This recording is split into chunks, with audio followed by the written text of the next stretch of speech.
Burda, good morning and welcome to our session on international exchange.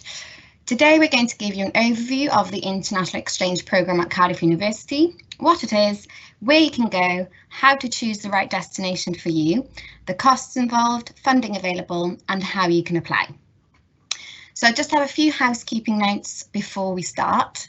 All attendees will be automatically muted throughout the webinar. There will be an opportunity for you to ask live questions later or throughout the session via the Q&A function.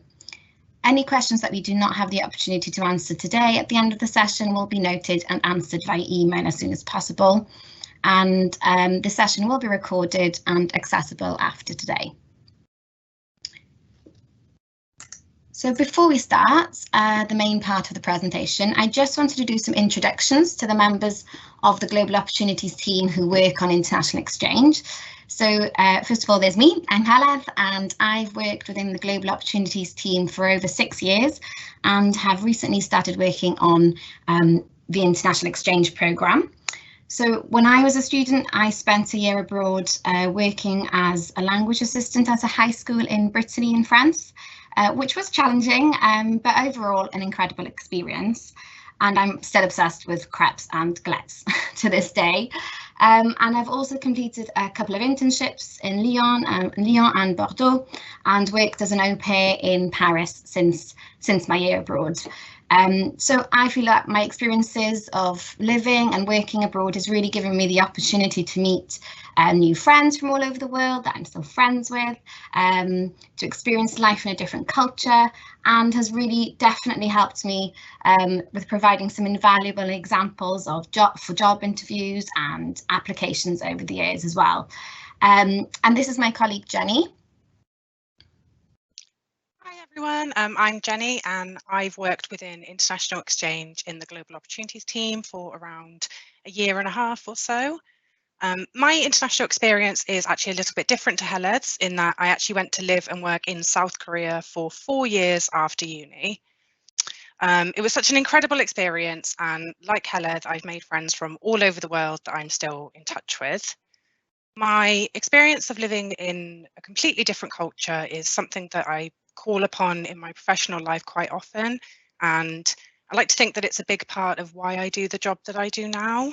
I think both of us can really attest to how much an international experience has shaped our lives, and it's why we're such strong advocates for students going abroad. But I hope you enjoy the presentation today, and remember, if you do have any questions, then please add these into the Q&A box and we'll answer as many as we can at the end. Great, so thanks for that, Jenny. So before we start, you may be thinking, why should I go abroad? What's in it for me? And I know you may have heard some of these stats and figures in other talks, but before we get started, I just thought it would be worth emphasising and thinking about why you should go abroad in the first place. So there's lots of recent research that shows that an international experience will improve your employability, will be a great addition to your CV, and that graduate employers are looking for and really appreciate what they call a global graduate. Research has also shown that having an international experience may even increase your future salary. Often students who have had an international opportunity will also go on to receive a higher degree classification as well. So those are just a few great reasons. Also, going abroad during your time here at Cardiff will also help you develop key skills and transferable skills such as teamwork, independence and problem solving that employers really are looking for. So hopefully that's given you a few things to think about. So the International Exchange Programme provides the opportunity to study abroad outside of Europe at a partner university. Undergraduate students are able to study outside of Europe for a semester or a year, depending on your degree programme, and the credits you gain abroad will contribute towards your degree here at Cardiff University. So we have partner universities all over the world in the US, Canada, Australia, New Zealand, Singapore, Japan, Mexico, Peru, South Korea and Hong Kong. And it depends on your school as to where you're able to go abroad.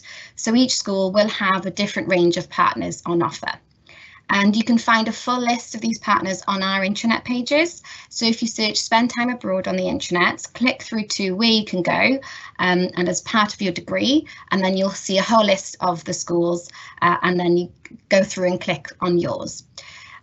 You'll also see on the slide that there's some information here about finances, but I'll leave that for Jenny to go over in more detail later. So now that you know a bit more about what the International Exchange Programme is, here are some of the questions that you may be thinking, and this is also what we're going to cover in the session today. So you may be thinking, so where can I go? How do I choose where I can go? How much does it cost? Is there funding available? And how do I apply? So one of the most important questions we get asked in this team is quite simply, where can I go? And we're very lucky at Cardiff University in that we have over 90 partner universities across 10 countries outside of Europe, and each school will have its own list of partners that students can go to, as I mentioned. And as I mentioned previously, this is the sort of the web page where you can find out more on our intranet pages. So if you search Spend Time Abroad and go through to these pages, you can see the lists of partners available for your school. So yeah, before you do start looking into host universities, the first place to check is this intranet page for your school. And you can also see and check your eligibility at the top of the page. So for different degree disciplines within your school, there may be different options available.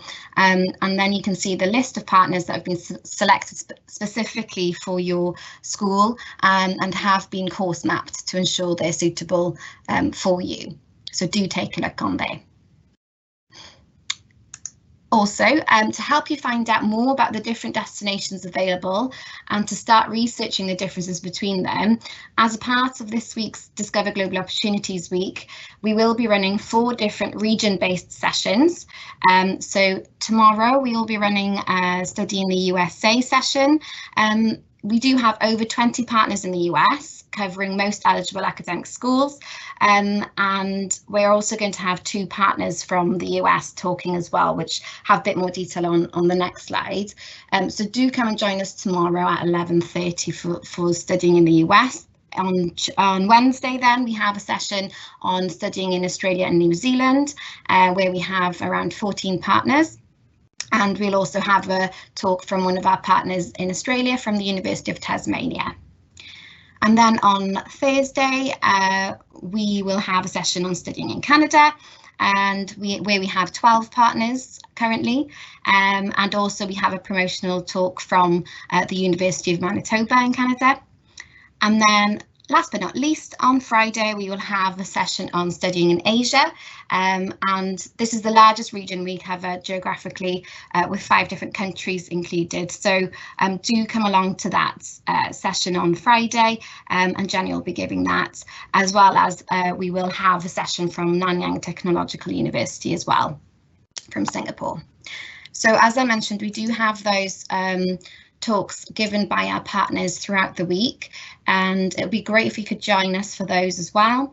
And you can find, so as you can see, the details are on this slide, but there are full details of all the sessions running this week on the intranet. If you just search Discover Global Opportunities Week on the intranet, our campaign page will come up with all of the joining links for all of the different sessions, and it's worth taking a look on there and adding them to your diary or to your phone so that you remember to come along to any that you're interested in. So yeah, do join us throughout the week. So here you can see an overview of questions you may wish to ask yourself when you're considering studying abroad. And we like to say that choosing where to study abroad is a bit like choosing where to go for uni all over again. So you should be asking similar questions, such as, what am I looking for?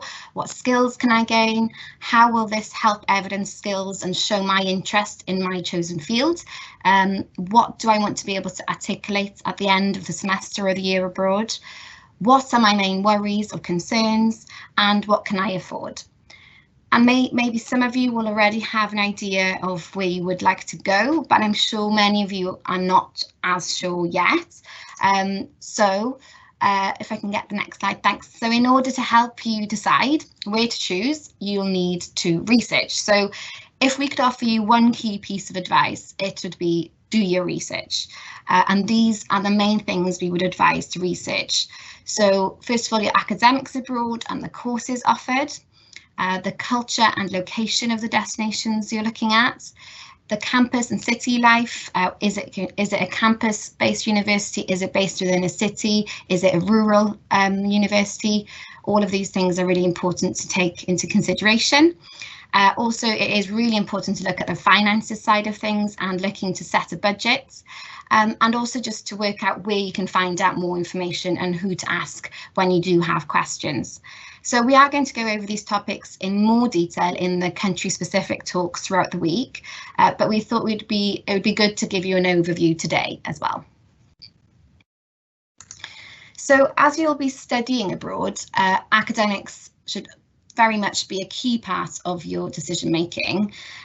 Just as you had to adjust to new ways of teaching and learning at Cardiff University, you will now need to do the same when you go abroad. So you'll need to look at the courses offered abroad and also the academic or teaching style at the different partners. So you'll need to keep in mind that assessment and teaching methods may be similar to the UK. So for instance, in a lot of European countries, in Australia, New Zealand, however, they can also be very different. So for example, in North America and Asia, they can differ quite a lot. So with more regular assessments, slightly higher workload sometimes, you may spend more time in the classroom with classes starting earlier in the day and finishing later at night. Also, classes in North America often have smaller class sizes and smaller classrooms and will encourage class discussions and participation, and you may be marked on that as well. So it is worth taking that into consideration and seeing what suits you. Many universities do have their module syllabi online, so on their website, so it is worth researching that and comparing that with your modules at Cardiff. So yeah, it is worth asking yourself, will this affect my decision on where you'd like to study? And the answer is probably yes. It is really important to think about what suits you and your teacher and your learning style. But yeah, it may seem unfamiliar and scary at first, but new ways of learning are a really great way of evidencing adaptability and rising to new challenges. And as you can see here, there's just a quote from one of our students who studied in Canada last year. And as you can see, she found that it was quite a different experience, but once she was settled in, it took a bit of getting used to, but then she actually really liked the different style of teaching. And often we do get that feedback from students where they quite like a bit of a change really in teaching style. So do have a look at that. It is a really important part of your research. So as well as looking at the differences in teaching, it is really important, as I mentioned, to look at the modules available as well at the different partner universities, so to see that they line with your academic interests. I've included on the left here this piece of advice from an international exchange student who studied in the US, because I think it really shows the importance of researching the modules ahead of time. And as I mentioned, most universities will have their module catalogues online, so you can access them and have a look through. So, but in the first instance, we would say that it is worth, speaking to your school. Each school does have an exchange coordinator who can help advise you on the academic side of going abroad. And on those school pages I mentioned earlier on the intranet, we also have the contact details of each exchange coordinator for each school. So do have a look on there and get in contact with your school if this is something you're interested in. It's worth noting that you must be enrolled full-time whilst you're abroad. So you would be studying the equivalent of 60 Cardiff credits per semester abroad. And as I say, it is worth asking your school now, before you apply, what flexibility does your school offer in selecting modules? Is there a bit of flexibility, in which case you might be able to learn something you maybe can't learn at Cardiff University, or maybe just learn your subject from a different perspective? Also, it's worth asking your school, would you be taking replacement credits or undertaking a year abroad? So do talk to your exchange coordinator regarding that. And being proactive in your module choices can help evidence your interest in your chosen fields further, and your decision-making skills in your future job applications and things like that. So even at this stage, just the research and being proactive can really show some really key skills that will be great for your future employment. Also be aware that there may be prerequisites for some courses. It's nothing to worry about quite yet, but when you're looking into courses further, there may be prerequisites, which means that you may have had to take a certain other modules prior to doing that, to enrolling onto that module. So just keep that in mind. And also just check if there are any restrictions for exchange students. So sometimes there is a specific list of modules which are available to exchange students. So just keep that in mind as well. So remember, you will be living abroad and not just visiting. So the local culture of where you live will have a huge impact on your study abroad experience, and making sure you research day-to-day life abroad as well as cultural attitudes or differences is really important. So looking at culture, you might want to look at sort of the country's attitudes to women, disability, sexuality, gender, ethnicity or religion, belief. So what their attitudes are like, what groups, if any, are discriminated against, and why. Is it a cosmopolitan destination? If not, how could this affect you? Also, taking into account any dietary requirements you may have, and seeing how well they can be met on the campuses you're looking at the universities and off campus as well. Looking at different laws potentially, so things like what's the drinking age, what are the laws surrounding LGBTQ+ or disability. Location wise, it's worth thinking about transport, especially, and how you'll be getting around. Will you need to commute to campus every day? Is it an accessible location? Things like that. Also, mental and emotional health support whilst abroad is really important, and seeing what services are available at the partner university is a key thing to remember to check out. Also, it's worth noting that Cardiff University offers comprehensive advice on equality and diversity on the internet. So before you make an application to study abroad, you may want to research destinations to find out more information on this topic specifically. But if you do have any concerns, you can raise this with Go and make an appointment with us to discuss further. And you can see here some extra advice we've added in. So it is, an extra thing think about doing, and to help you in your research would be to speak with past participants. You might know of some friends that have been abroad before, but we can also help arrange this within Go.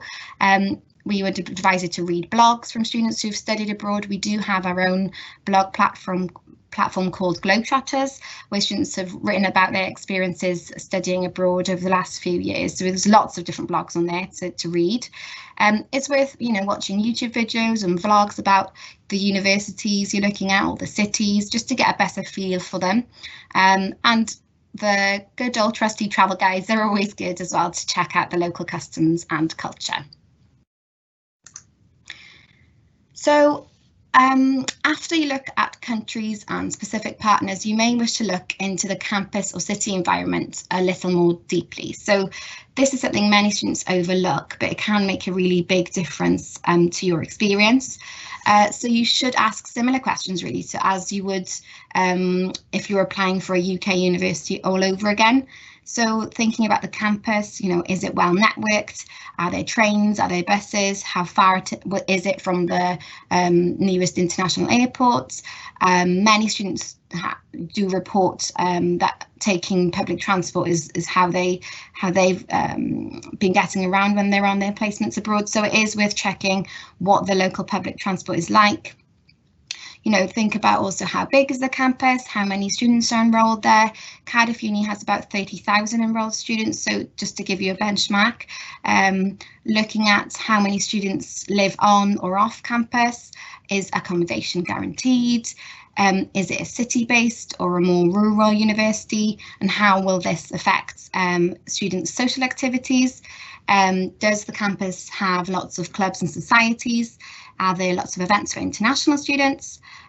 Also, what are the term dates? So Australia and New Zealand, for example, will begin in July. So it is with just keeping in mind all of these different things when you're looking at the different options.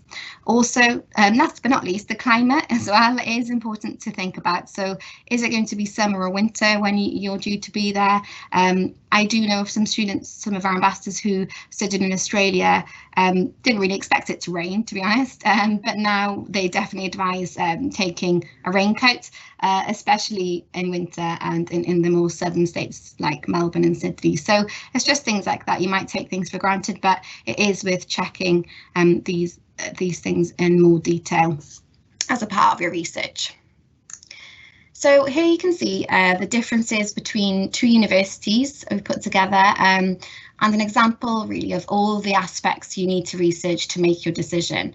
So it may be worth even you putting together a list like this. So as you can see, you've got the University of Florida. It's based in Gainesville in Florida. It's a very campus-based environment. It's a small city but big campus. It's got over 1,000 student clubs. And you can see some of the costs there, so you can weigh up the different costs. It's a tropical climate, so it's worth remembering that they might have hot, humid summers, but mild winters. And then over in Queen's University in Canada, it's situated on the shore of Lake Ontario. It's ranked 11th in Canada, so even rankings as well might be something you want to look at. It's quite close to the city of Kingston. It's got 23,600 enrolled students, so it's slightly smaller than Cardiff. And then again, you can look at the different costs involved: cost of living, health insurance, accommodation costs. And you can see that it's got quite seasonal weather, and it does get very cold in the winter. So if that's not for you, then maybe that might be something you'd take into consideration. But that's it for me. So I'm now going to just pass over to Jenny for the second half of the session, but I'm looking forward to helping answer questions at the end as well. Thanks, Aled. Oh, that was great. Hopefully you can hear me, because that was one of my biggest fears for this presentation, is that I'd be on mute the whole time, but I'm pretty sure I'm unmuted. Okay, so now we've gone over where you can go and how you choose. Let's move on to another big question, which is how much will it cost? We're going to go over country-specific costs in our regional presentations later on in the week, but just wanted to give a bit of an overview today of the costs you can expect and where to find further information about them. I've outlined 4 of the main costs here. So we've got accommodation, visas and health insurance, flights, and then your general cost of living. If you haven't already decided on a university abroad, then a good tip that we have would be start off by researching the costs of living generally in that country before moving on to like specific costs for different universities. This way you kind of start big and then go small. Cost of living is quite personal and everyone's costs can vary. So if you want a more objective view, then there's this website called Numbeo that we like to use with students, and you can actually compare the cost of living in a specific city abroad with the cost of living in Cardiff, which is quite handy. And I just want to add that obviously financial planning can be a little bit overwhelming at first, especially when looking at going abroad. So this is a really good time to book an appointment, and we have a lot of experience with finding a suitable partner for each student, and we can really help with finding the information you need. So if you're worried about it, then please do book an appointment. Also, we have got lots of resources available on the intranet.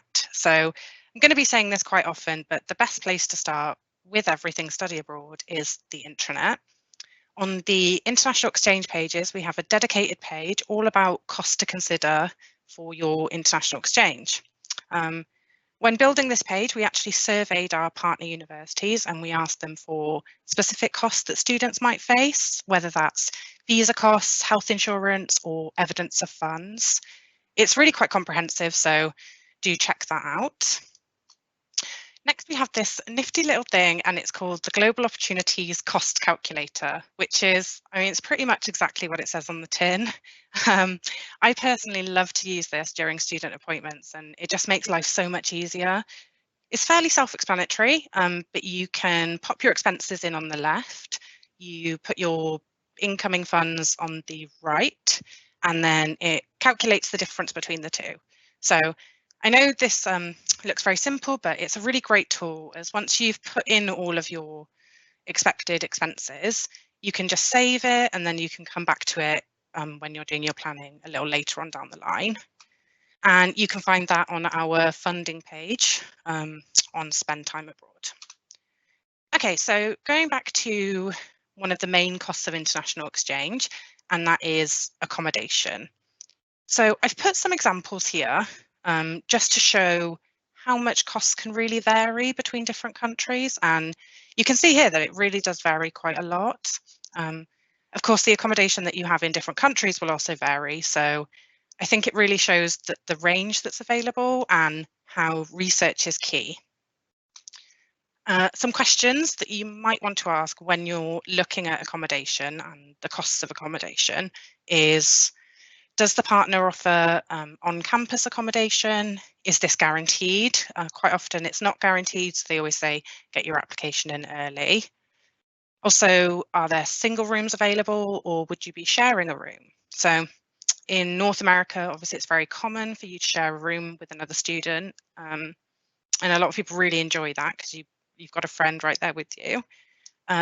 Some partners, you know, they do have single rooms available, but sometimes they can be a little bit more expensive. Then next we have, is there a meal plan? So in the example that I've given here, you can see that I've added the cost of the meal plan into San Francisco State and the University of Manitoba.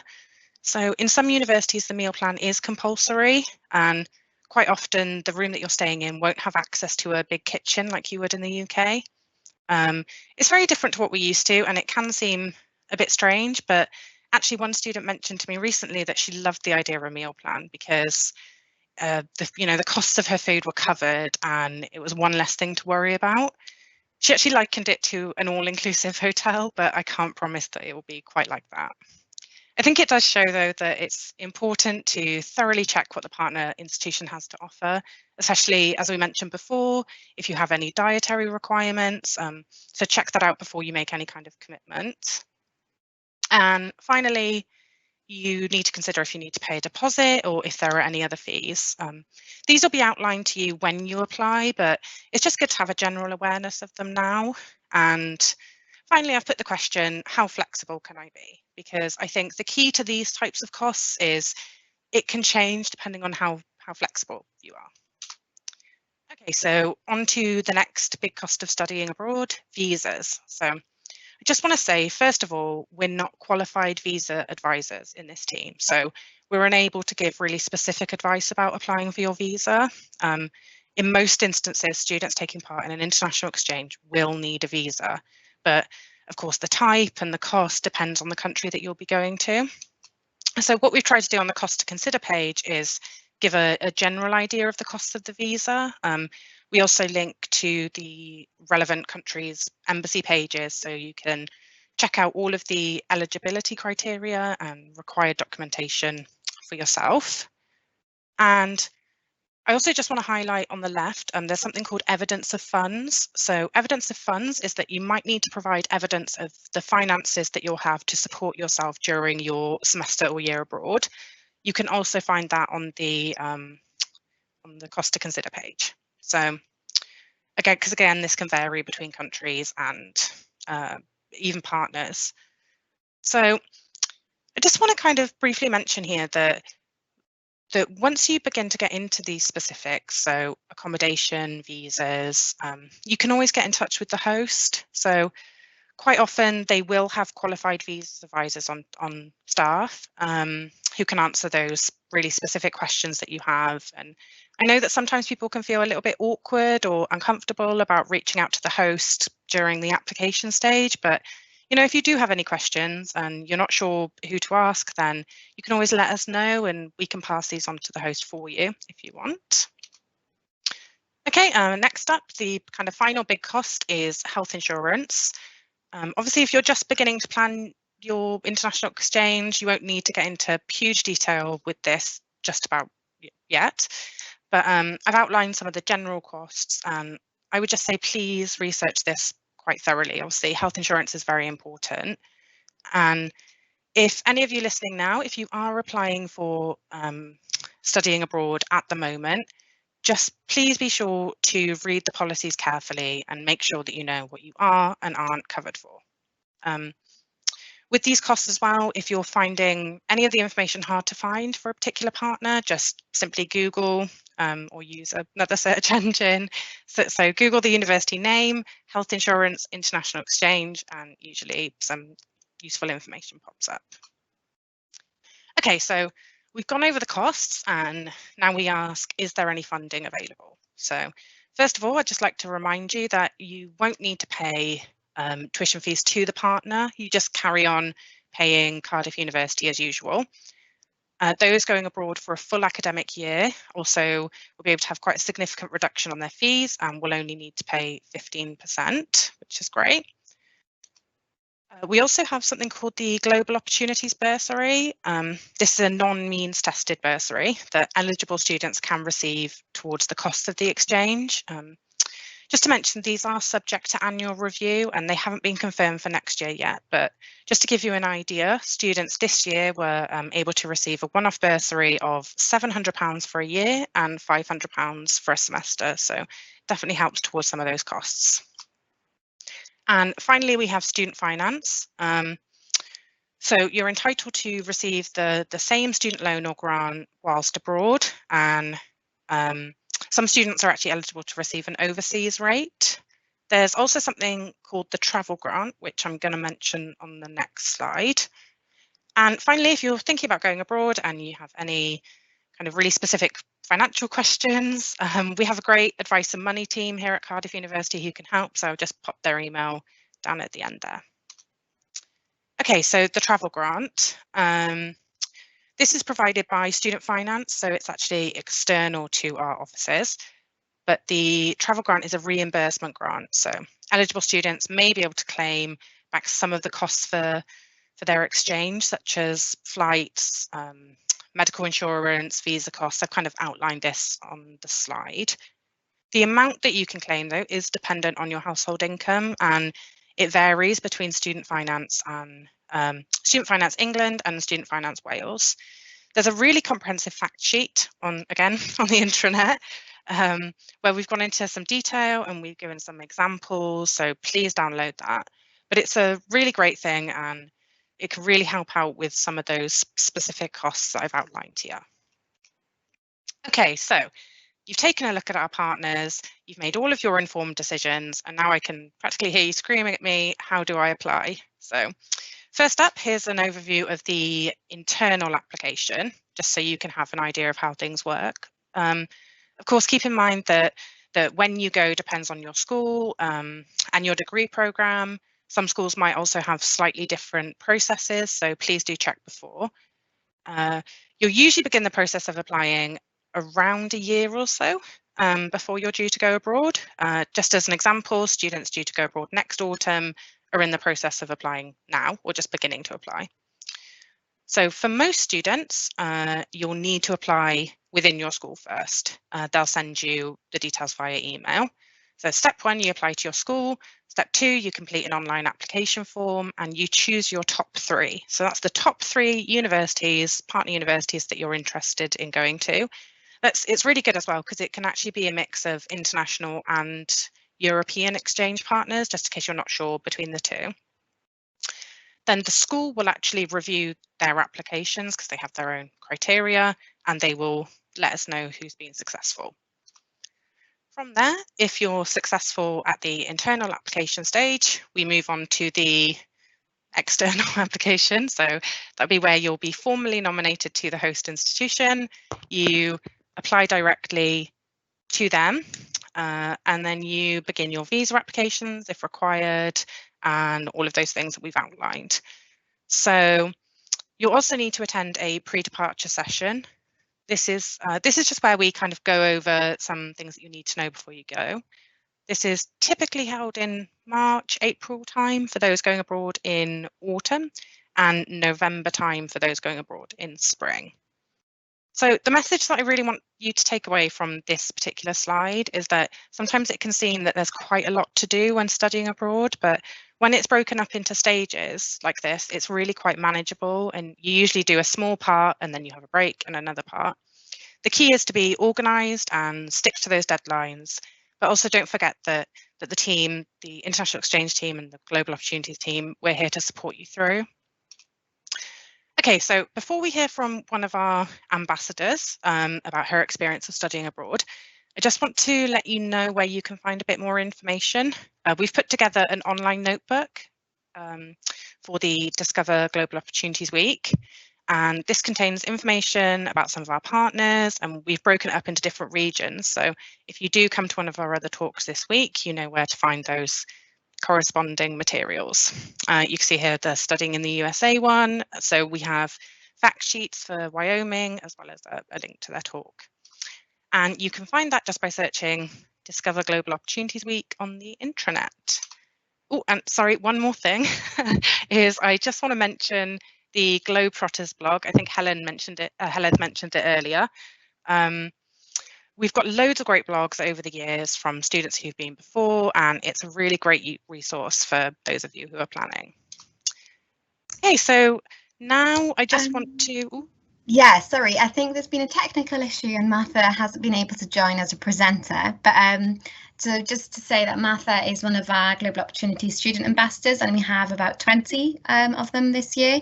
So the student ambassadors are going to be running some Q&A sessions this week. So on Tuesday, Wednesday and Thursday, just going to be running online Q&A sessions from 5 each day, Tuesday, Wednesday, Thursday. And then Martha actually is joining us for the Australia and New Zealand session on Wednesday to talk about her experience a little bit then. So if you really want to hear from Martha, yeah. We'll make sure she can speak and take part in it on Wednesday. So I'm sorry about that, but yeah, we do have a lot of opportunities this week for you to hear from our ambassadors, and so you can hear firsthand what their experiences were of going abroad, and it is quite nice opportunity to ask them questions that you might want to ask them rather than us. So just to keep those in mind as well. Oh, that's great. Oh, okay, well, if we move on to any questions, I'm not sure if there are any. Yeah, there are a couple in the Q&A, I think, but if anyone else has questions, do add them in there now. So we'll try and address them now before we finish. So the first one we had was from Anonymous, and the question was, I am a joint honours student between Share and NCAP, as Share is my home school and NCAP is my partner school. Would I be able to go abroad to the countries that are specific to NCAP? Jenny. Yes, I believe you should, but I think the best thing to do, because you are a joint honours student, sometimes there can be quite specific rules depending on when your core modules are. So I would actually suggest that you ask the NCAP exchange coordinators just to double check. Also, if you want to email in, I'm more than happy to check on your behalf. I just not entirely sure about this one, so I just want to make sure I've got it right. Yeah, it's worth speaking to both schools as a joint honours student, because yeah, the schools kind of have to speak to each other. So yeah, as Jenny said, do email in if you have any follow-up questions to that. And then we have a second question. Can I choose any location to go, like if I have family somewhere? Ooh, that's quite an interesting question. Yeah. So do you want to take this, Jenny? Yeah, just to mention, obviously, we've mentioned before that every school has their own specific partners. These have been course mapped to make sure that there are appropriate modules. But I will say, if there is a really specific location that you're interested in going to, you could always ask that if your school would be willing to course map that partner for you to see if you'd be able to go there. Obviously, it's not guaranteed, and it does depend on how many spaces that we have with each partner. But I mean, you can always ask the question, and we're happy to kind of facilitate that question, if that makes sense. But generally, there's a reason why we have partners for specific schools, and that's because they've checked out those modules for you. Great, thanks, Jenny. If there are any other questions, there's nothing else that's come through. So if we click onto the next slide, you can find out you can see all our details on how to get in touch with us if you do have questions. Yeah, sorry, Jenny, that was your slide. Oh, no, it's okay. I'd completely forgot there was more slides. Yeah, so just to find out more about our opportunities, please go on the intranet, search Spend Time Abroad. And once you've checked out our pages, and if you'd like to have a chat about your options, then please do make an appointment with us. Just email in to studyabroad@cardiff.ac.uk. You can also follow us on social media through the Cardiff Uni Instagram accounts and the Cardiff University Students Facebook group. So we post there about new opportunities and experience of our past participants. We also have a newsletter that we send out once a month that's got information about upcoming deadlines or any new opportunities. It's really useful. So we have got a QR code up in the corner. So if you just scan that, it will bring you to the joining thing, the newsletter. The sign up. Yeah, sign up page. That's what I was looking for. Great. Lovely. And then, yeah, we just wanted to mention as well, so this is the first time we've run an online Discover Global Opportunities Week. So we'd really love to get some feedback. And if you could spare 2 minutes, if you click again, Jenny, I think the link should come up. If you could spare 2 minutes to provide your thoughts, that would be really great. So really appreciate it. So if you can follow this link, and we'll post it in the Q&A as well now as an announcement. I think I can do that. Oh, we've got another question before we finish, but that would be really great if you can complete that survey, whether you do it today or if you go to another few sessions throughout the week and complete it at the end of the week, that would be great. We do have one extra question actually, so are there any opportunities for master's students?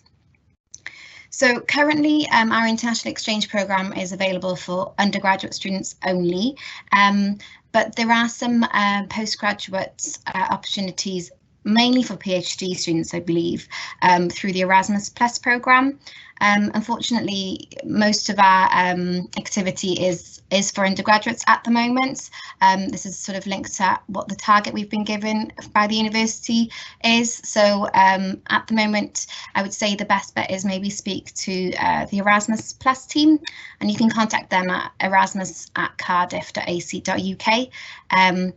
But they may have a bit more information, but it's quite hard to fit in a time abroad on a one-year master's course, for example. So it's not always possible to fit in, but thank you for the question.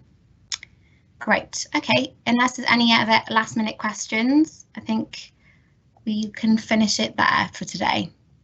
But thank you for everyone who's joined us today. It's been great to present to you this overview of the International Exchange Programme, and we do hope that you join us for some of the other sessions that we're running this week. Yeah, thank you very much. Yep. Bye. Thank you. Bye-bye.